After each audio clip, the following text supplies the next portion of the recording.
Gustavus Holmes Bell III, Buster as a lad, was born into the trendy cosmopolitanism and worldly opulence of Dillon, South Carolina. And there's this huge Pedro, and when we would go from Daddy's parents' house to our other grandparents' house in North Carolina, every time we had to drive under Pedro's legs to see what color underwear he had on. We are sick. Mr. Bell's folks were Carolina farmers first, then had a jewelry store in Dillon. But it was clear from early on that their oldest boy would travel a different path. They had a great big sandbox, and I always loved getting in the sandbox and building roads and tunnels. And that just kind of, I knew I wanted to be part of construction and design.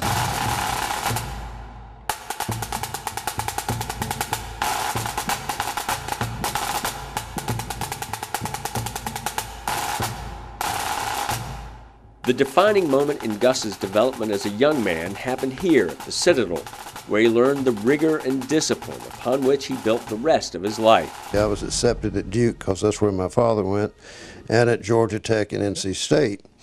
But I was able to get a very minor football scholarship at the Citadel for about $500 scholarship. Mr. Bell's collegiate football career would be short-lived when he encountered assistant coach Al Davis.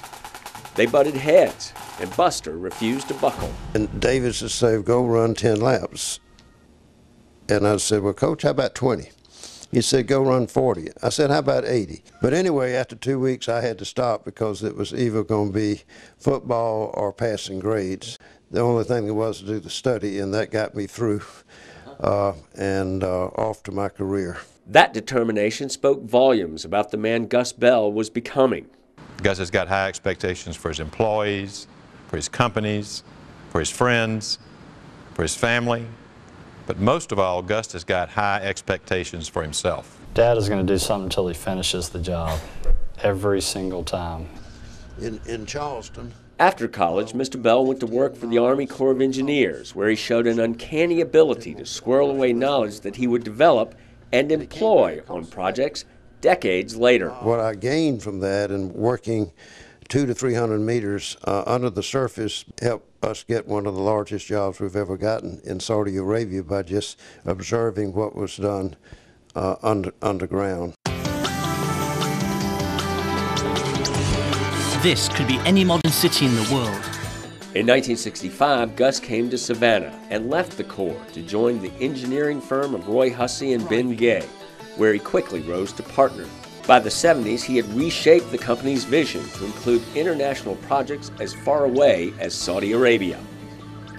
Involved in the development and design of the industrial city of Jubail, which along with Yanbu on the opposite coast are two of the largest port cities in the Mideast. But the firm was equally energetic at home, where it contributed to and in many ways defined the path that has brought Savannah to this day. River Street, Rusacas Plaza, first came to life at the hands of Hussey, Gay, and Bell. Later, they would gild City Hall's dome and build an Olympic legacy on the river, next to a street that owed its character to the creative minds of the city's premier engineering firm. We went all over the city collecting ballast stone, which is the cobblestone. It was just all over. It was kind of a unique experience, and you wouldn't think of that being so critical to that project, but to me the ballast stone is what makes, particularly on the ramps going up, I mean, it adds that history. Gus threw himself into all that he did. Dinner with the family, a nap, and then the evening spent at a card table working till the wee hours, but always with a vision of where he wanted to go. When I couldn't sleep because I was worried about something, and I would go downstairs and sit in the chair next to him while he worked on his whatever work, and I'd tell him what the problem was, and he would sit there and he would help me work through it to get from here to here. But not all of his plans worked. I remember coming home with the volcano and it didn't really do what it was supposed to do, and he said, "How'd you do on your project, Lisa?" And I was like, "You got a C minus, buddy." I was a bad volcano builder. I love this harbor and it means so much to me. Carolina called from across the bridge as Hilton Head began its long ascent to world-class status as a vacation and tourist destination. An ascent that was anchored by the work of Hussey, Gay, Bell, and DeYoung. You were asking what all we did at Hilton Head. This is all of Palmetto Dunes. We did all this area. This was Palmetto Hall.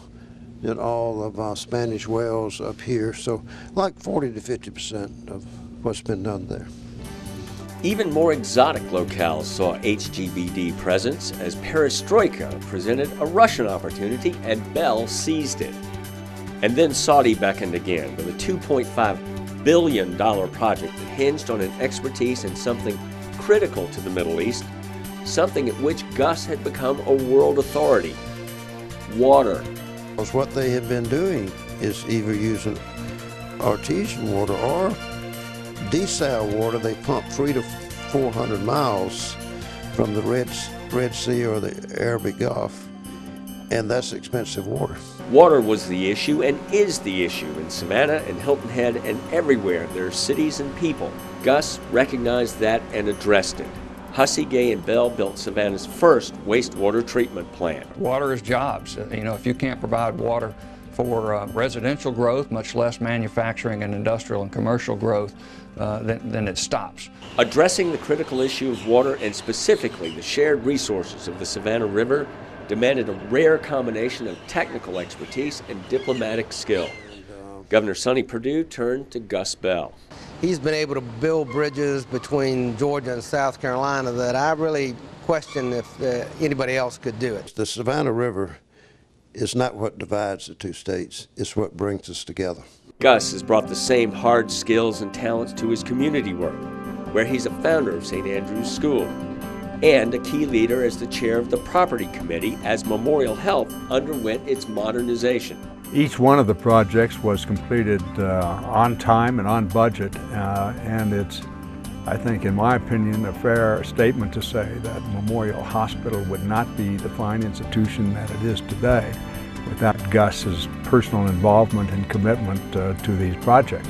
Mr. Bell has been generous with his money as well. Mercer University has an antebellum home to prove it, and the Citadel counts him among the 1842 club members who give $1 million.